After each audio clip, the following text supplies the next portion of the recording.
আসসালামু আলাইকুম প্রিয় দর্শক, সকলকে স্বাগত জানাচ্ছি ডক্টর টিভির নিয়মিত আয়োজন স্বাস্থ্য সমাধানের আজকের পর্বে। আমি আব্দুল গনি বিদ্যান রয়েছি আপনাদের সাথে। দর্শক, আজ খুবই একটি গুরুত্বপূর্ণ বিষয় নিয়ে আমরা কথা বলবো, হাঁটু ব্যথার আধুনিক চিকিৎসা এবং করণীয়।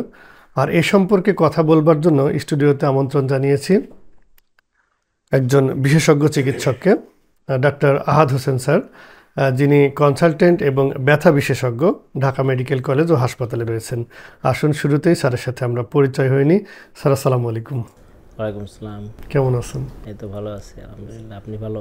আলহামদুলিল্লাহ, খুব ভালো আছি স্যার। আপনাকে স্টুডিওতে পেয়ে আরও ভালো লাগছে।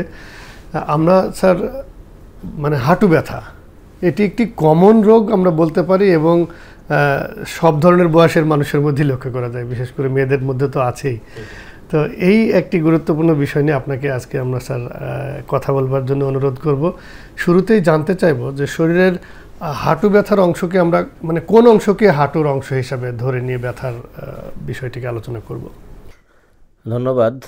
শুরুতে আমি ডক্টর টিভিকে ধন্যবাদ জানাবো। আসলে হাঁটু ব্যথার মতো একটি খুবই গুরুত্বপূর্ণ অংশকে আজকের অনুষ্ঠানে তালিকাভুক্ত করা, এবং যারা দেখছে তাদের সকলকেই স্বাগত জানাচ্ছি আজকের অনুষ্ঠানে।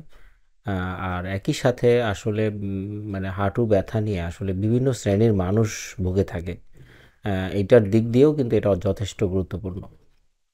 তো আপনি যে প্রশ্নটি করেছেন সেটি হচ্ছে যে হাঁটুর কোন অংশ। তো মূলত আসলে হাঁটু বলতে আমরা যেটা বলি উরু এবং পায়ের একটা সংযোগস্থল, যে অংশটা ভাঁজ করা যায় খুব সহজে, এবং সহজভাবে যদি আমি বলতে চাই তাহলে আমরা নামাজের সময় যে অংশটা ভাঁজ করে বসি ওটাই কিন্তু হাঁটু। তবে এই হাঁটুটার উপরের অংশর কিছু অংশ রয়েছে এটার সাথে সংযুক্ত, এবং নিচের অংশও রয়েছে। মূলত এটি তিনটি হাড়ের সমন্বয়ে গঠিত। উপরের দিকে একটি হাড় এবং নিচের দিকে দুটি হাড় থাকে। তো এই হাড়গুলোর সাথে অন্য অনেক কিছু লিগামেন্টসগুলো বা একটা জয়েন্টস তৈরি করতে যেই ধরনের স্ট্রাকচারগুলো থাকে, এই সবগুলোর অংশই কিন্তু হাঁটুর অংশ, এবং সবগুলো থেকেই কিন্তু মানুষ এফেক্টেড হতে পারে। তো আমরা মনে করি যে এই সবগুলো অংশ নিয়েই আসলে মূলত হাঁটু। খুব সুন্দর করে বলেছেন স্যার, সহজে যে কেউ বুঝতে পারবে দর্শক। তো আমি স্যার এবারে জানতে চাইবো যে হাঁটু ব্যথা তো আজকের আলোচনার বিষয়। তো হাঁটু ব্যথার কারণ দিয়েই শুরু করি, যে কোন কোন কারণে আসলে মূলত আমাদের হাঁটু ব্যথা হয়। ধন্যবাদ। এই হাঁটু ব্যথার ক্ষেত্রে আসলে কারণটা যদি অ্যানালাইসিস করা যায় তো এটা বয়স ভেদে কিন্তু এটা ভিন্ন হয়। যেমন আমার কাছে আমরা চেম্বারে দেখি যে আসলে অল্প বয়স থেকে শুরু করে, বিশেষ করে অল্প বয়স যদি আমরা বলি 10 থেকে 12 বছরের ছেলেপেলেরাও কিন্তু আমার চেম্বারে এসেছে, এবং আমি দেখেছি যে তাদের আসলেই হাঁটু ব্যথা আছে। এছাড়া মাঝবয়সী এবং ইয়াং জেনারেশনের মধ্যে একটা গ্রুপ আসে। এরপরে খুব অতিরিক্ত বয়স যারা, বিশেষ করে 50 বা 60 পার হয়েছে, এদের ভেতর থেকেও কিন্তু আসে। তো এই বয়স শ্রেণীতে আমরা যতটুকু পেয়েছি, আমার অভিজ্ঞতা থেকে আমি যতটুকু বলবো, এবং আমরা যতটুকু বইপত্র থেকেও জানি, এবং ব্যক্তিগত চেম্বার অভিজ্ঞতা আমার একই রকম, যে সাধারণত অল্প বয়সে যারা আসে সেটা অনেক সময় গ্রোয়িং পেইন জাতীয় পেইন বেশিরভাগ ক্ষেত্রেই আসে। তবে গ্রোয়িং পেনের সাথে কিছু কিছু প্রবলেম আসে যেগুলো খুবই আনকমন, যেগুলো আমরা সাধারণত পাই না। এরকম ইনজুরি জনিত কিছু কারণ আসে। যেমন ইয়াং জেনারেশন, যে 20 থেকে 25 বছর বা 30 বছরের ভেতরে আসে, খেলাধুলায় যারা অভ্যস্ত তারা লিগামেন্ট ইনজুরি নিয়ে আসে। তো এটা বেশ কমন আকারেই আমরা দেখছি। অ্যাক্সিডেন্টাল ইনজুরি অনেকেই নিয়ে আসে। আরেকটা হচ্ছে যারা মাঝ বয়স এবং অতিরিক্ত বয়স, এদের ক্ষেত্রে অস্টিও আর্থ্রাইটিস ভেরি কমন, খুবই কমন আকারে আসে। মহিলা পুরুষ সবাই কিন্তু এই অস্টিও আর্থ্রাইটিসে ভুগে আসে। এর পাশাপাশি যেই প্রবলেমটি আমরা পাই, অনেক সময় কিছু ইনফেকশন আমরা পাই, যে হাঁটু জয়েন্টে ইনফেকশন, এবং কোনো কোনো ক্ষেত্রে টিবি জাতীয় প্রবলেম, এগুলোও কিন্তু আমরা চেম্বারে পাই। তো এই সব কিছুই মূলত আসলে হাঁটু ব্যথার কারণ হিসাবে আমরা বিবেচনা করতে পারি। তবে বয়স ভেদে কারণগুলো ভিন্নতা হয়। তো প্রত্যেকটারই কিন্তু সুনির্দিষ্ট চিকিৎসা রয়েছে, এবং এটা আমরা বলবো যে অ্যাকর্ডিং টু দ্য বই বা তথ্যের আলোকে যতটুকু আমরা গবেষণায় জানি, সেইটির আলোকে আমাদের শরীরের সবচেয়ে গুরুত্বপূর্ণ এবং শক্ত জয়েন্ট হচ্ছে হাঁটু জয়েন্ট, এবং এটি খুব সহজে কিন্তু আসলে রোগাক্রান্ত বা দুর্বল হয় না। কিন্তু একবার হলে এটি থেকে বের হয়ে আসাও কিন্তু অনেক কঠিন।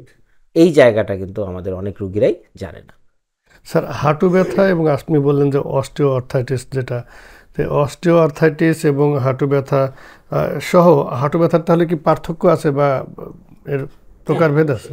এখানে প্রত্যেকটা জায়গায় পার্থক্য রয়েছে। যেমন অস্টিও আর্থ্রাইটিস এক ধরনের ব্যথা, এই ব্যথাটা সাধারণত আমরা 30 থেকে 35 বছরের পরে মহিলাদের ক্ষেত্রে বেশি অ্যাফেক্টেড হতে পারে।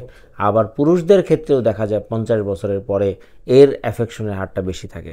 এবং অস্টিও আর্থ্রাইটিসটা মূলত আসলে একটা ডিজেনারেটিভ চেঞ্জ, বয়সজনিত চেঞ্জ। ভেতরের যেই স্ট্রাকচারগুলো আছে একটা জয়েন্টকে স্মুথ করার জন্য, চলাফেরা করার জন্য, যেটা স্বাভাবিক কিছু স্ট্রাকচারের খুবই গুরুত্বপূর্ণ কিছু স্ট্রাকচার আছে যেগুলো কিন্তু ক্ষয় হয়ে বা ফাটল ধরে ভেতরে বা চলাফেরার মাধ্যমে, অথবা কোনো কোনো ক্ষেত্রে আমরা দেখছি ডায়াবেটিস বা থাইরয়েডের রোগ যারা আছে তাদের ক্ষেত্রে এই জিনিসগুলো কিন্তু দেখা যায়। তো এইটিই হচ্ছে মূলত আসলে অস্টিও আর্থাইটিস বা একটা ডিজেনারেশন বা প্রদাহজনিত সমস্যা, যেটা মানে মোটামুটি মাঝ বয়স থেকে যাদের অতিরিক্ত বয়স তাদের ক্ষেত্রে এটি পাওয়া যায়। আচ্ছা, নারী এবং পুরুষ কাদের সাধারণত এই হাঁটুর ব্যথাটা বেশি হয়? নারী পুরুষের ভেতর যদি আমরা ভেদাভেদ করি তাহলে যদিও আপনারা জানেন যে পুরুষরাই কিন্তু বেশি কাজ করে, বাট আমরা অ্যাফেকশন কিন্তু মহিলাদের ক্ষেত্রেই বেশি দেখি। তো এটা দিয়ে অনেকে মনে করতে পারে যে আসলে পুরুষরা বেশি কাজ করলে কি হাঁটু বেশি ক্ষতিগ্রস্ত হবে কি না। আসলে এ বিষয়ে কোনো তথ্য নেই। আমি এটির ব্যাপারে আমাদের দর্শকদেরকে জানাবো যে আসলে খুব বেশি কাজ করলেই যে এটা হবে এরকম কিন্তু কোনো বিষয় নাই। তা না হলে তাহলে তো অনেক মানুষই হার্ড ওয়ার্কিং যারা কাজ করে, পুরুষরাই কাজ করে, তাহলে তো পুরুষদের বেশি হাঁটু ব্যথা হওয়ার কথা, কিন্তু এরকম না। বরঞ্চ যদি ইমব্যালেন্স ওয়ার্ক হয়, হাঁটুর উপরে যদি ইমব্যালেন্স হয়, দেখা গেল যে যেই ধরনের প্রেশার নেওয়া দরকার, আমার ওজন আমি নিতে পারি 20 কেজি, সেখানে আমি 50 কেজি ওজন নিচ্ছি রেগুলার। তো এই যে হাঁটুর উপরে সেই প্রেশারটা মানে হচ্ছে। পাশাপাশি দেখা যায় অনেকের আছে ডায়াবেটিস বা হাইপোথাইরয়েড বা অন্য অনেক রোগ রয়েছে, যেই কারণে কিন্তু হাঁটুর ভেতরের স্ট্রাকচারগুলো ধীরে ধীরে ধীরে ধীরে পরিবর্তন হয় এবং এই যে আমাদের যে শক অ্যাবজর্বার বা ওজন বহন করার যে ক্ষমতা সেগুলো কিন্তু কমে আসে। তো এই জন্য আমি বলবো যে মানে কাজের সাথে এটা সম্পর্ক নাই, বরঞ্চ এটা গবেষণালব্ধ তথ্য থেকে জানা যায় যে মহিলাদের ক্ষেত্রে এর প্রবণতাটা একটু বেশি থাকে। এইটা বিভিন্ন হরমোনাল কিছু কারণ থাকে, তাদের মানে বয়ঃসন্ধিকালে একরকম, বয়ঃসন্ধি পার হয়ে গেলে সেটা আরেক রকম, শেষ দিকে আরেক ধরনের হরমোনাল ব্যালেন্স থাকে, যেই কারণে এই হাঁটুর ব্যথা সহ অন্যান্য অনেক ব্যথাই কিন্তু মহিলারা ভুগে থাকেন। তো হাঁটু ব্যথার ক্ষেত্রে তাদেরকে বেশি পাওয়া যায়। স্যার, আমরা মনে করি যে যাদের ফিজিক্যাল ফিটনেস নেই, বিশেষ করে যাদের হচ্ছে স্থূলকায়, যারা মানে মোটা বা শরীরে ওজন বেশি, তাদের হাঁটুর ব্যথাও নাকি বেশি হয়। আসলে কি তাই, বা হলে কেন? এইটা একটা অতিরিক্ত কারণ। এটা আমি কিন্তু ইতিমধ্যে বলেছি যে যদি তার ওজন থাকে, সাপোজ একটা মানুষের স্বাভাবিক ওজন হচ্ছে 50 বা 60 কেজি বা 70 কেজি, এখন তার ওজন হচ্ছে 110 কেজি, তাহলে এই ওজনটা কিন্তু কন্টিনিউ তার হাঁটুর উপর একটা প্রেশার তৈরি করছে। এরপরে যখন সে আবার অতিরিক্ত ওজন বহন করে সেটিও যুক্ত হচ্ছে। তো এই জন্য আমরা বলি যে আসলে অধিক ওজন হাঁটু ব্যথার একটা অন্যতম কারণ, এবং সেই কারণগুলো সাধারণত অস্টিও আর্থ্রাইটিস জনিত কারণেই বেশি হয়ে থাকে এই অধিক ওজনজনিত সমস্যার ক্ষেত্রে। স্যার, এবারে জেনে নেব যে এই হাঁটু ব্যথার এই যে কারণগুলি আমরা জানলাম, তো এই রোগ নির্ণয়ের ক্ষেত্রে আপনারা কি ধরনের পদক্ষেপ নেন বা নির্ণয়ের পদ্ধতিটা কেমন? ধন্যবাদ, এটি খুবই গুরুত্বপূর্ণ প্রশ্ন। কারণ আমরা এখন যেই অ্যাডভান্স টেকনোলজিগুলো দেখছি বা ব্যবহার করছি সেটি কিন্তু অনেকেই জানেন না। হাঁটু ব্যথার ক্ষেত্রে খুব ট্র্যাডিশনালি আমরা দেখতাম যে একটা এক্স রে দিত এবং রোগীরাও এসে বলে যে আমার একটা এক্স রে দেন, আমরা একটু দেখি। তো আসলে এক্স রে দিয়ে আমরা শুধুমাত্র হাড়ের অংশটা দেখতে পারি, যেমন হাড় ভেঙে গেল কিনা, ফেটে গেল কিনা, কোনো ট্রমা হলো, অ্যাক্সিডেন্ট হলো, অথবা আমরা অস্টিও আর্থ্রাইটিস যেটি বলেছি হাড়ের কোনো প্রদাহজনিত সমস্যা, হাড়ের মার্জিনটা ক্ষতিগ্রস্ত হয়েছে, এটি আমরা এক্স রে দিয়ে দেখতে পারি। বাট একটা হাঁটুর জয়েন্টকে তৈরি করার জন্য মাংসপেশি আছে, লিগামেন্টস আছে, যেগুলো আমরা দেখি একটা বিল্ডিং তৈরি করার জন্য শুধু ইট দিয়েই কিন্তু হয় না, এখানে জয়েন্ট তৈরি করে, এখানে সিমেন্ট লাগছে, আদার্স কিছু লাগছে। এই যে সমন্বয়ের যে বিষয়টা, এটি কিন্তু হাঁটু জয়েন্টেও আছে। তো সুতরাং যতটা না বোনস বা হাড়ের জনিত কারণ, তাছাড়া কিন্তু মাংসপেশি, লিগামেন্টস, এগুলো থেকে কিন্তু অনেক কারণ আমরা দেখি, এবং সেই সব কারণের ক্ষেত্রে দেখা যায় যে ব্যথা হলে মানে শুধু এক্স রে দিয়ে এটা হবে না, সেক্ষেত্রে অত্যাধুনিক আল্ট্রাসাউন্ড আমরা বলি, যেটাকে বলি মাস্কুলোস্কেলেটাল আল্ট্রাসাউন্ড, এটি প্রয়োজন আছে। এবং একই সাথে আমরা বলি যে এই আল্ট্রাসাউন্ডটা যারা ব্যথার চিকিৎসা করে, যারা এই হাঁটু ব্যথা নিয়ে ডিল করে, তাদের জানাটা খুবই দরকার। কারণ ভেতরে কি আছে আমি এটা ধারণা করতে পারি মেশিন দিয়েই। আমার আমার মানে না বা হঠাৎ করে আমার কোনো ইনজেকশন বা সুই পুশ করার প্রয়োজন হচ্ছে না, আমি আগে জেনে যাচ্ছি যে ভেতরে পানি আছে না কি আছে। এটা প্লাস হচ্ছে এটা একটা জয়েন্টসের ভেতরে অনেক সময় লিগামেন্ট ইনজুরি হতে পারে অথবা অন্য কিছু হতে পারে, এটিও আমরা নির্ণয় করতে পারি। তবে এই আল্ট্রাসাউন্ডের পাশাপাশি আমরা যেই জিনিসটাকে আরো বেশি রিলায়েবল মনে করি সেটা হচ্ছে এমআরআই। যদি কোনো কোনো ক্ষেত্রে ইনজুরি হয় বা লিগামেন্ট ইনজুরি হয়, অনেক ভেতরের কিছু লিগামেন্ট, এগুলো এমআরআই দিয়ে খুব ফাইন ওয়েতে এটা ডায়াগনোসিস করা সম্ভব। এছাড়া স্বাভাবিক যে টেস্টগুলো আছে, আমরা রক্তের কিছু টেস্ট করি, দেখি ইনফেকশন আছে কিনা, ডায়াবেটিস আছে কিনা, এগুলো দেখি। এছাড়া মোটামুটি এগুলো দিয়ে আমরা মোটামুটি মানে হাঁটুর মানে রোগ নির্ণয়ের কাজে সহযোগিতা করতে পারে আমাদের। সুন্দর বলেছেন স্যার। আমরা যদি এবারে চিকিৎসার দিকে আগাই, যে রোগ নির্ণয়ের পরে আমরা সাধারণত চিকিৎসা করার ক্ষেত্রে আমাদের দেশ কতটুকু এগিয়েছে উন্নত পৃথিবীর সাথে বা আধুনিক যন্ত্রপাতির সাথে এই হাঁটু ব্যথার চিকিৎসায়? খুবই গুরুত্বপূর্ণ প্রশ্ন। এবং আমি বলবো যে আসলে হাঁটু ব্যথার ক্ষেত্রে আমাদের একটা ট্র্যাডিশনাল ধারণা সবারই, বা যে কোনো চিকিৎসার ক্ষেত্রে, যে আমাদের বহির্বিশ্বে বা পশ্চিমা বিশ্বে যে চিকিৎসাগুলো পাচ্ছে এগুলো আমাদের দেশে আসতে আরও 20 বছর সময় লাগবে। এই যে একটা ট্র্যাডিশনাল ধারণা, এটি সম্পূর্ণই দূর হয়ে গেছে বর্তমান সময়ে। কারণ টেকনোলজির যুগে আমরা কিন্তু এখানে বসে তাদের চিকিৎসাগুলো দেখতে পাচ্ছি। ইভেন আমরা যখন দেশের বাইরে কনফারেন্সে যাচ্ছি, তাদের যে গবেষণার কাজগুলো সেগুলো আমরা সরাসরি দেখতে পাচ্ছি। তো এইটার ক্ষেত্রে হাঁটু ব্যথার ক্ষেত্রে স্পষ্ট ডেভেলপমেন্ট বলবো যে একটা ডাইনামিক চিকিৎসা, অস্টিও আর্থ্রাইটিস, একটা প্লাটিলেট রিচ প্লাজমা, এইটা ইনজেকশনের মাধ্যমে এটা আমরা হাঁটুতে দেই। এটা পেশেন্টের রক্ত নিয়ে এটাকে মেশিনে দিয়ে সেন্ট্রিফিউজ করে একটা মানে ফ্লুইড বের হয়, সেইটা আমরা খুব কেয়ারফুলি একটা পোর্শন নিয়ে সেইটা আমরা হাঁটুতে দিয়ে দিই। এইটা আল্ট্রাসাউন্ড মেশিন দিয়ে আমরা খুব ফাইন ওয়েতে দিতে পারি। একই পদ্ধতি কিন্তু ইউরোপ, আমেরিকা, সারা বিশ্বে এটা রিসার্চে চলছে। তো সুতরাং আমরা কিন্তু রিসার্চ ট্রিটমেন্টটা কিন্তু বাংলাদেশে অ্যাপ্লাই করতে পারছি। আমরাও যেমন রিসার্চ করছি, তারাও রিসার্চ করছে। কিন্তু একটা টাইমে ছিল যে না, তারা শুধু রিসার্চ করবে, আমরা শুধু এটা রেজাল্টটা নেব, 10 বছর 20 বছর রিসার্চ হলে সেইটা নিয়ে আমরা কাজ করব। কিন্তু এখন তারা যে কাজগুলো করছে সেটাও আমরা করছি। এটা যেমন হচ্ছে।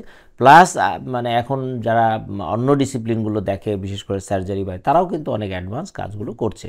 তবে মানে নন সার্জিক্যাল ক্ষেত্রে আমরা যে কাজগুলো করছি, ইন্টারভেনশন বা মিনিমালি ইন্টারভেনশন, সেগুলোর ক্ষেত্রে পিআরপি চিকিৎসাটা খুবই গুরুত্বপূর্ণ।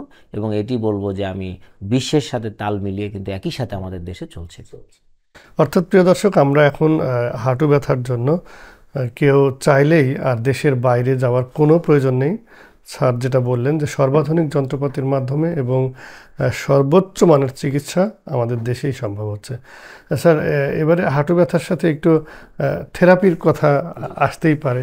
তো আমরা অনেক রকমের ব্যথাই জানি উপশম হয় থেরাপি গ্রহণ করলে। তো হাঁটু ব্যথায় কী ধরনের থেরাপি দেওয়া হয় বা প্রয়োজনীয়তা কতটুকু? ধন্যবাদ। এই থেরাপির বিষয়টা আমি বলবো যে আমাদের সাধারণ রোগীদের খুব আকর্ষণ করে। কারণ তারা এক নম্বর হচ্ছে যে চিকিৎসা মানে ওষুধ খেতে দীর্ঘমেয়াদী পছন্দ করেন না। আবার একই সাথে আমরা যদি তাদেরকে বলি যে একটা ইন্টারভেনশন বা ইনজেকশন, এটি একটা তাদের মধ্যে ভীতি কাজ করে। তো এই ক্ষেত্রে থেরাপির কিছু ভূমিকা রয়েছে। যেমন আমরা দেখি যে কোনো কোনো সময় বয়স হয়ে গেলে জয়েন্টসের মুভমেন্টটা কমে আসে, তখন কিন্তু ফিজিওথেরাপি খুবই গুরুত্বপূর্ণ। তবে ফিজিওথেরাপি মানে যে সবসময়ই সেন্টারে যে মেশিনপত্র দিয়ে করতে হবে ব্যাপারটা এরকম না। ফিজিওথেরাপি বাসায়ও হতে পারে। জয়েন্টসের মুভমেন্টগুলোকে ঠিক করা, জয়েন্টকে ম্যাসেজ করা, আবার হচ্ছে যে নিয়মিত কিছু হাঁটা, এগুলোও কিন্তু ফিজিওথেরাপির একটা অংশ। তবে স্পেসিফিক্যালি অনেক সময় ইনজুরি হলে আমরা হট কম্প্রেশন দিতে বলি, কোনো কোনো ক্ষেত্রে আমরা কোল্ড কম্প্রেশন বা বরফ থেরাপি দিতে বলি। এইসবের মাধ্যমে কিছু থেরাপি কাজ করে। এছাড়াও কিছু ইনস্ট্রুমেন্টাল ফিজিওথেরাপি, যেমন আল্ট্রাসাউন্ডের মাধ্যমে লিগামেন্ট ইনজুরিগুলোর মাধ্যমে ফিজিওথেরাপি দেওয়া যায়। তারপরে হচ্ছে এছাড়া মোবিলিটি বাড়ানো যেতে পারে। টেকনিক্যাল যে হ্যান্ডসগুলো আছে সেগুলো ব্যবহার করে, অনেক সময় ওয়াকিং এইড ব্যবহার করে আমরা কিন্তু ফিজিওথেরাপি প্রয়োগ করতে পারি। তো এই জন্য আমি বলবো যে ফিজিওথেরাপির ভূমিকা রয়েছে। তবে একটা গুরুত্বপূর্ণ তথ্য হচ্ছে যে মানে তীব্র ব্যথায়, হঠাৎ করে হাঁটুতে তীব্র ব্যথায়, এটি কখনোই ফিজিওথেরাপি দেয়া ঠিক নয়। কারণ এটি কি কারণে হচ্ছে এটা যদি না যায়, ভেতরে একটা লিগামেন্ট মনে করেন পার্শিয়ালি বা আংশিক ছিঁড়ে গেছে বা ইনজুরি হয়েছে, আমি যদি আবার ফিজিওথেরাপি করি সেটা পুরোপুরি ছিঁড়ে যেতে পারে। তো এই জন্য এই জায়গাটা অনেক দর্শক আসলে বুঝতে পারেন না, আমাদের যারা রুগীরা আছে বুঝতে পারেন না। ব্যথা হলে তীব্র ব্যথা অবস্থায় কোনো ফিজিওথেরাপি করা যাবে না, এবং একই সাথে যদি ফিজিওথেরাপি করার সময়ে তার ব্যথা হয় তাহলে ফিজিওথেরাপিটা স্টপ করে আগে ব্যথাটা কমিয়ে তারপরে ফিজিওথেরাপিতে দিতে হবে। তো এই জন্য ফিজিওথেরাপির নির্দিষ্ট নিয়ম যদি ফলো করে তাহলে দেখা যাবে যে আসলে হাঁটু ব্যথাটা কমে আসতে পারে। স্যার, একটা হাঁটুর কোন পর্যায়ে বা কোন অবস্থায় গেলে তাকে নি রিপ্লেসমেন্ট করার যে প্রয়োজনীয়তা দেখা দেয়, নাকি যে কোনো ধরনের না না না, এটা ঠিক প্রশ্ন বলছেন। এটা অনেক সময় আমাদের দেশেও হয়। নি রিপ্লেসমেন্টটা মূলত আসলে অস্টিও আর্থাইটিস, যেটি বলছিলাম যে হাড়ের প্রদাহ, সেই জায়গাটা যদি একদম শেষ পর্যায়ে দেখা যায় হাঁটু ভাঁজ হচ্ছে না, একেবারে স্ট্রেইট ভাঁজ হচ্ছে না এবং তীব্র ব্যথা, এই সকল কারণে অনেক সময় কিন্তু নি রিপ্লেসমেন্টের মতো কাজ চলে আসে। তো সেই জায়গাটা কিন্তু অনেক সময় লাগে, অনেকের ক্ষেত্রে অনেক সময় লাগে, অবহেলা করে, ট্রিটমেন্ট করে না। তো সেই জায়গাটা আমরা বলবো যে যদি অনেকাংশেই দেখা যায় যে একটা রিপ্লেসমেন্টের জন্য কতগুলো চ্যালেঞ্জ রয়েছে। প্রথম চ্যালেঞ্জ হচ্ছে এটার অনেক কস্ট। একটা রিপ্লেসমেন্ট হতে 3.5 থেকে 5-6 লক্ষ, এবং মানে জায়গা ভেদে এই চার্জগুলো বেশি হয়, ঠিক আছে, দেশের বাইরে করালে আরও বেশি হয়। তো সেই জায়গাগুলো একটা চ্যালেঞ্জ, এবং পাশাপাশি আরেকটা চ্যালেঞ্জ হচ্ছে যার শরীরে হাঁটুটা রিপ্লেস করা হচ্ছে এটি কিন্তু একটা মানে ভালো পর্যায়ে বা মানে সুস্থ হতে অনেক সময় লাগে, প্রায় 3 থেকে 6 মাস সময় লাগে তার পুরোপুরি সুস্থ হতে। এবং কিছু কিছু ক্ষেত্রে আমরা পেয়েছি, আমার কাছে রোগীরাও এসেছে রিপ্লেসমেন্ট করার পরে তীব্র ব্যথা নিয়ে এসেছে। তো সেইটা আসলে তখন আমাদের কিছু করার থাকে না, কারণ এটি ইতিমধ্যে 3 থেকে 6 মাস লাগবে এটা অ্যাডজাস্ট হতে, অথবা তার শরীরটাকে সেট হতে বা অ্যাডজাস্ট হচ্ছে না, এরকম কিছু প্রবলেম আমরা পাই। আর পাশাপাশি ইনফেকশনের জন্য একটা বড় চ্যালেঞ্জ, এটি যদি মানে উতরে ওঠা যায় তাহলে রিপ্লেসমেন্ট দিয়ে লাইফ লং বলে যেই সময়টা মানে তিনি রিপ্লেস করবেন তার পরবর্তী সময় সাবধানতার সাথে চলতে পারেন, এতটুকু অন্তত বলা যেতে পারে। এই স্যার, এক্সারসাইজের গুরুত্বটা কতটুকু হাঁটু ব্যথার জন্য? আমরা তো বললেন আপনারা পরামর্শ দেন নামাজ পড়ার বা নিয়মিত কাজগুলি করা। এক্সারসাইজের ক্ষেত্রে আমি হাঁটু ব্যথার ক্ষেত্রে সবচেয়ে যে গুরুত্বপূর্ণ এক্সারসাইজ আমি বলবো এটা হচ্ছে প্রেয়ার বা নামাজ। নামাজের মাধ্যমে হাঁটুর প্রত্যেকটা এক্সারসাইজ হয় খুবই সুন্দরভাবে, বসা থেকে শুরু করে দাঁড়ানো, এক্সটেনশন করা, রুকুতে যাওয়া, সেজদায় যাওয়া, প্রত্যেকটা জায়গা কিন্তু এক্সারসাইজ অটোমেটিক্যালি। এবং অ্যাট দ্য সাইমালটেনিয়াসলি একটা নির্দিষ্ট সময় পর পর ফজর, জোহর, আসর, মাগরিব এটা একটা অ্যাক্টিভিটিসের মধ্যে থাকে। এছাড়া যদি অন্য কেউ যারা ভিন্নধর্মী আছেন তারা কিন্তু নিয়মিত হাঁটতে পারেন। তবে এক্ষেত্রে আমি বলবো যাদের ডায়াবেটিস আছে, ডায়াবেটিস কন্ট্রোল করার জন্য হাঁটার জন্য ব্যস্ত হয়ে যান, কিন্তু অতিরিক্ত হাঁটতে যেয়ে কিন্তু অনেক সময় হাঁটু ক্ষতিগ্রস্ত হয়। তো এই দিকটা খেয়াল রাখতে হবে। তবে এখানে একটা গুরুত্বপূর্ণ জায়গা আমি বলতে চাই যে আসলে হাঁটুর ব্যথার প্রিভেন্ট করার জন্য কেটসের একটা গুরুত্বপূর্ণ ভূমিকা আছে, জুতা। তো এই জুতাটা সমান হতে হবে, আরামদায়ক হতে হবে, তাহলে হাঁটুর উপরে প্রেশার কম পড়বে। মানে আমরা অনেক সময় স্যান্ডেল পরে অভ্যস্ত, বিভিন্ন জায়গায় স্যান্ডেল পরি, চটি জুতা বা শক্ত জুতা পরি, হিল জুতা পরি, এগুলো হাঁটুর জন্য ভালো না। সেক্ষেত্রে কেটস জাতীয় জুতা, মহিলা হোক পুরুষ হোক, আরামদায়ক কেটস পরলে, হ্যাঁ বা যেটাই হোক আরামদায়ক কেটস যেটা পরে নিচের প্রেশারটা রিলিভ হয় এবং হাঁটুর উপরে প্রেশারটা সমানভাবে পড়ে, তাহলে হাঁটুটা কম ক্ষতিগ্রস্ত হয়। তো এই জন্য এক্সারসাইজের পাশাপাশি যদি এই ধরনের কমফোর্টেবল জুতা ব্যবহার করে তাহলে দীর্ঘমেয়াদী হাঁটু ব্যথা থেকে ভালো থাকতে পারে। খুব সুন্দর করে বলছেন স্যার। আমরা খাদ্যাভ্যাসের সাথে কি স্যার হাঁটু ব্যথার কোনো সম্পর্ক আছে? রিলেটেড থাকলে কি ধরনের খাবার গ্রহণে আমাদের এই জাতীয় রোগ থেকে? ওকে, এটা খুবই গুরুত্বপূর্ণ তথ্য। এই খাদ্যাভ্যাসের সাথে যেটা বেশি সম্পর্ক রয়েছে, অনেক সময় আমরা দেখি যে কিছু খাবারে গাউট জাতীয় প্রবলেম বেড়ে যায়। যেমন গাউটটা হলো একটা জয়েন্টসের ভেতরে একটা ক্রিস্টাল, মানে একটা দানার দানার মতো জিনিস এই জয়েন্টসের মার্জিনগুলোতে ছড়িয়ে পড়ে। তাহলে একটা জায়গা, সমান জায়গায় যদি দানা দানা জিনিস থাকে সেটার উপর আরেকটা হাড় যখন এসে পড়ে তখন কিন্তু তীব্র ব্যথা হয়, ঠিক আছে? তো এই জায়গাটাকে আমরা বলি গাউট, ক্রিস্টাল ডিজিজ। তো এই গাউটের ক্ষেত্রে খাওয়া দাওয়ার একটা বড় প্রবলেম আছে, যেমন আছে বিচি বা সিম জাতীয় খাবার খেলে গাউট বেড়ে যায়, লাল মাংস খেলে গাউট বেড়ে যায়, এগুলো থেকে কিন্তু যাদের এই প্রবলেমগুলো আছে তারা এগুলো থেকে সেফ থাকতে পারেন। আদারওয়াইজ আমরা বলবো যে মানে স্বাস্থ্য সম্পন্ন খাবার যেগুলো আছে, ওজন বাড়ায় না, শরীর ভালো থাকে, সেগুলো আমি হাঁটু ব্যথার জন্য বলবো, সাজেস্ট করব। কিন্তু অতিরিক্ত খাওয়া যেমন আমাদের হাঁটু ব্যথার, আমাদের শরীরের ওজন বাড়িয়ে দিলে হাঁটু ব্যথা বেড়ে যেতে পারে, এটা যেমন ভালো না। একই সাথে ডায়াবেটিস বা কার্বোহাইড্রেট জাতীয় খাবার খেলে ডায়াবেটিস বেড়ে যেতে পারে, এটা হাঁটু ব্যথার জন্য খারাপ। তো এই জিনিসগুলো বেঁচে থাকতে হবে। প্লাস হচ্ছে যাদের ক্ষেত্রে গাউটের প্রবলেম রয়েছে বা এই জাতীয় খাবার খেলেই, লাল মাংস বা গরুর মাংস খেলে বা সিম, এই ডাল জাতীয় খাবার খেলে ব্যথা বেড়ে যায়, তাদের ক্ষেত্রে এটি বন্ধ রেখে চললেই মোটামুটি হয়। স্যার, আমরা মানে যে কোনো সময় দেখি যে পারিবারিকভাবে বা ঘরোয়াভাবে হাঁটু ব্যথার চিকিৎসা নিজেরাই করি। কখনো ঠান্ডা সেঁক নিই, কখনো বা গরম সেঁক দিই, কখনো বা তেল দিয়ে আমরা সেটাকে নিজেরাই মালিশ করি। তো এই জাতীয় কাজগুলি আসলে উপকারেও আসে, তাৎক্ষণিক কিছুটা ভালো লাগে। তো এটা কি কোনো ক্ষতি হওয়ার সম্ভাবনা থাকে কিনা? বা এটা হতে পারে। এক্ষেত্রে আমি বলবো যে অনেক সময় দেখা যায় যে আমরা ঠান্ডা কম্প্রেশনটা দিতে পারি, খুব জয়েন্টের ভেতরে প্রবলেম বা আশেপাশে প্রবলেম হলে ঠান্ডা কম্প্রেশন দিতে পারি। আবার গরম দিতে পারি যদি জয়েন্টের উপরে বা জয়েন্টের নিচে কোথাও প্রবলেম হয়, তাহলে আমরা গরম দিতে পারি। বিশেষ করে মাংসপেশি যেসব জায়গাতে বেশি, এই সব জায়গাটাতে কিন্তু আমরা গরম সেঁক দিতে পারি। আর এছাড়া যেটা করা যায় ইউজুয়ালি আমরা যেটা করি, অনেক সময় মানে কিছু জেল আছে, ব্যথানাশক জেল, এটা ওষুধের দোকান থেকে নিয়ে ব্যবহার করা যেতে পারে। হাঁটু ব্যথায় এটা কাজ করে, কিছু কিছু ক্ষেত্রে কাজ করে। আর অয়েলি সাবস্টেন্সগুলো যে কাজটা করে, ওই লোকাল ব্লাড সাপ্লাইটা বাড়িয়ে দেয় জয়েন্টসের, তাতে একটু জয়েন্টসটা হেলদি থাকে। এছাড়া আর খুব বড় কোনো ভূমিকা তার নাই, এতটুকুই আমি বলতে পারবো। এই তবে একেবারে ক্ষতি হয় না, বরঞ্চ কিছু তো লাভ হয়। মানে জয়েন্টসটা মোবাইল হয়, জয়েন্টসটা স্টিফ থাকলে যদি হাত দিয়ে মুভ করে দেওয়া যায় তাহলে সেটা ভালো থাকে। বয়স্কদের ক্ষেত্রে এটা ভালো কাজ করে বলে আমি বিশ্বাস করি। স্যার, অনুষ্ঠানে আমরা প্রায় শেষের দিকে আছি, আর দু একটি বিষয় আপনার কাছে জেনে নিব। যেমন আমরা যে শরীরের যে কোনো অংশে দেখা যাচ্ছে ব্যথা হলে, বিশেষ করে হাঁটুতে, ঘাড়ে বা কোনো শরীর বা কোথাও, আমরা করি কি ফার্মেসিতে গিয়ে একটা ব্যথার ওষুধ কিনে খেয়ে ফেলি। তো এই যে আমাদের অভ্যাসে পরিণত হয়ে গেছে, আপনাদের পরামর্শ ছাড়া এগুলি করি, এটা আমাদের কতটুকু যৌক্তিক এই ঘটনা এগুলো করাটা? প্রথম কথা বলবো যে আসলে এটা ঠিক না, একান্তই ঠিক না। তবে এটাতে মানে হঠাৎ একটা বা দুইটা ওষুধে হয়তো বড় ক্ষতি হয় না, কিন্তু কোনো কোনো ক্ষেত্রে ফার্মেসি ম্যানদের বা যারা ফার্মেসিতে অদক্ষতার কারণে পরিচালনা করছেন, তাদের কিছু ভুল ঔষধের কারণে দেখা যেতে পারে যে তার ক্ষতি হতে পারে। বিশেষ করে কিডনি ফাংশনগুলো ইম্পেয়ার্ড হতে পারে। কোনো কোনো ব্যথায় আমরা সাধারণত বলি, তীব্র ব্যথায় কোনো কোনো শ্রেণীর ওষুধগুলো আমরা অ্যাভয়েড করি, যে কিডনি ফাংশনগুলো ইম্পেয়ার্ড। দেখা হলো তারা সেটা খেয়াল করে না, তারা হয়তো মনে করে যে এই ব্যথার ওষুধে আমরা এটা দিলে ভালো কাজ করবে, ব্যথা কমে যায়। আবার একই সাথে একাধিক ওষুধ ব্যবহার করেন, মানে মনে করেন একাধিক 2-3টে ওষুধ তারা ব্যবহার করেন যে ব্যথা কমাতেই হবে, এরকম একটা চ্যালেঞ্জ নিয়ে তারা ওষুধের দোকানদার এরকম করতে পারেন।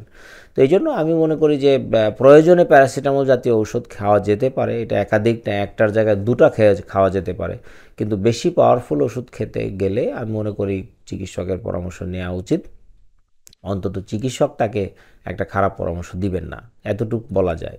স্যার, সবশেষে আপনার কাছে জানতে চাইবো, বিশেষ করে দর্শকদের উদ্দেশ্য করে যদি আপনি বলেন যে আমাদের যে কোনো ধরনের হাঁটু ব্যথা থেকে নিজেদেরকে নিরাপদ রাখতে, সুস্থ সুন্দর জীবন পেতে আমাদের কি কি করা দরকার, কি কি নিয়ম মেনে চলা উচিত বলে মনে করেন, একটু দর্শককে স্যার। ধন্যবাদ। প্রথমেই বলবো যে হাঁটু ব্যথার ক্ষেত্রে আপনার ওজনটাকে নিয়ন্ত্রণ করবেন। এই ওজনটা নিয়ন্ত্রণ আপনার হাঁটুর উপরে পড়বে। আপনি যত ওজন সম্পন্ন হবেন আপনার হাঁটুর উপরে বেশি লোড পড়বে, এটাই আপনি চেষ্টা করবেন অ্যাভয়েড করে চলার জন্য। আর আপনার হাঁটুর জন্য পাটা গুরুত্বপূর্ণ, আপনি কেটস পরে চলাফেরা করবেন, তাহলে হাঁটুর ওজনটা ভারসাম্য থাকবে। এছাড়া আপনার অন্যান্য কিছু রোগ থাকতে পারে, যেমন ডায়াবেটিস, থাইরয়েড, এগুলো কন্টিনিউ নিয়ন্ত্রণে রেখে চলবে, মানে এই ওষুধগুলো আপনি বাদ দিবেন না। দেখা যাচ্ছে যে ডায়াবেটিস থেকে বা থাইরয়েডের রোগ থেকে কিন্তু হাঁটু ব্যথায় আক্রান্ত হওয়ার সম্ভাবনা রয়েছে। আরেকটা বড় বিষয়ে আমি পরামর্শ দিতে চাই, যদি কখনো হাঁটু ব্যথায় ইনজুর্ড হয়ে যান, সাথে সাথে চিকিৎসকের শরণাপন্ন হবেন। কারণ কিছু কিছু অবস্থা আছে খুব দ্রুত ডায়াগনোসিস করতে পারলে আমরা কিন্তু আপনার হাঁটু ব্যথাটাকে নিরাময় করতে পারি। আর যদি দেখা যায় আপনি ডিলে করেন তাহলে একটা জায়গা থেকে আরও অনেক বেশি ক্ষতি হয়ে যেতে পারে। তো এই জন্য ইনজুরি থাকলে বা দীর্ঘমেয়াদী ব্যথা থাকলে এটা অবহেলা না করে চিকিৎসকের শরণাপন্ন হওয়া এবং অ্যাডভান্স চিকিৎসাগুলো আপনারা চেষ্টা করবেন চিকিৎসকের সাথেই এটা নিয়ে আলোচনা করে সমাধান করতে। আমাদের যে খারাপ অভ্যাসগুলো হচ্ছে আমরা আরেকজন রোগীর কাছে জিজ্ঞেস করি, আপনি হাঁটু ব্যথায় কী করছেন, ইঞ্জেকশন নিয়েন না, খবরদার ইঞ্জেকশন নিয়েন না। এই পরামর্শগুলো আপনি চিকিৎসকের কাছে জিজ্ঞেস করবেন, কারণ যিনি এই জিনিসটা করেন তিনি আপনাকে সঠিক ব্যাখ্যা দিতে পারেন, এটা আপনার রাইট আছে, আপনি জেনে নিতে পারেন। তো এই সকল বিষয়ের পাশাপাশি সুস্থ জীবনযাপন করার জন্য নিয়মিত কিছু হাঁটা, কিছু এক্সারসাইজ করা এবং বাসায় আপনার জয়েন্টসটাকে মোবাইল রাখা, এই বিষয়গুলোর সাথে যদি আপনারা মিলিয়ে নেন তাহলে হাঁটু ব্যথা থেকে আপনারা মুক্ত থাকতে পারবেন এবং আশা করি আপনারা ভালো থাকতে পারবেন। তো এই অনুষ্ঠানে আমাকে ডক্টরস টিভি আমন্ত্রণ জানিয়েছেন, তাদেরকে ধন্যবাদ। একই সাথে যারা দীর্ঘক্ষণ এই অনুষ্ঠানটি শুনলেন তাদের সকলকে ধন্যবাদ জানিয়ে আমার পক্ষ থেকে শেষ করছি। আসসালামু আলাইকুম। স্যার, আপনাকে অসংখ্য ধন্যবাদ জানাচ্ছি ডক্টর টিভির পক্ষ থেকে, এবং আমাদের এই আয়োজনে আপনি এসেছেন, সময় দিয়েছেন, এজন্য কৃতজ্ঞতাও জানাচ্ছি। ভবিষ্যতেও আপনাকে পাবো ইনশাআল্লাহ। ওকে। প্রিয় দর্শক, এই ছিল আমাদের আজকের আয়োজন। এতক্ষণ আমাদের মাঝে কথা বলছিলেন বিভিন্ন বিষয়ে, বিশেষ করে হাঁটু ব্যথায় আধুনিক চিকিৎসা এবং আমাদের এই সময় করণীয়, সেই প্রসঙ্গে অনেক নির্দেশনা দিলেন, পরামর্শ জানালেন। সেগুলি যদি সত্যি আমরা মেনে চলতে পারি তাহলে নিঃসন্দেহে আমরা সুস্থ সুন্দর জীবন পাব এবং আমাদের চলার পথ আরও সুন্দর হবে। সকলের সুস্বাস্থ্য সুন্দর জীবন কামনা করে আমি আব্দুল গনি বিদ্যান আজকের পর্বটি এখানে শেষ করছি। আবারও দেখা হবে, কথা হবে ইনশাল্লাহ। থাকুন ডক্টর টিভির সাথে। আল্লাহ হাফেজ।